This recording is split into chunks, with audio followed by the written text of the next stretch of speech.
বিচার হইছে ওঠ কেডা আমি তোর দাদা বীর মুক্তিযোদ্ধা মরহুম মুতালেব আলী দাদা আপনি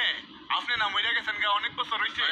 আমি মইরা গেছি গা পরেও কি তোরা আমার শান্তিতে রাখছস না উপায় আছে তোর কাছে এলিকে স্বপ্নের ভিতরে তোর একটু দেখা করতে পাইছি 1971 সালে অত কষ্ট করে আমি যুদ্ধ করলাম আর এই যুদ্ধের ফল বেলে তুই বুক করতেছাস তুই বেলে আমার এই হেডম দিয়া বেলে তুই সাথে দিছাস কেরে তোর নিজের কোনো হেডম নাই পাইলে নিজের যোগ্যতা একটা সাথে লিয়ে দেখাইতে কি লিখে দাদা কবে যুদ্ধ করতে এই যুদ্ধ নেটা নাটা শুরু করে দিছস আর আমি মরছি কোনদিন হইছে একদিন তো দেখলাম আমার কবরের মধ্যে গিয়ে একটু আমার লাগি দোয়া করতে মুনাজাত করতে আর আমি দেখছি না আমি বাচ্চা থাকতে আমার শেষ বয়সে তোরা আমার কত যত্ন কত অবহেলা করছস কত কষ্ট করে আমি মরছি আর আমি মরার পরে তোরা সবাই আনন্দ করছিলি খুশি ছিলি যে পুরাটা মরছে কইরা আমরা আবার করে দেখতে শান্তি করে দেখে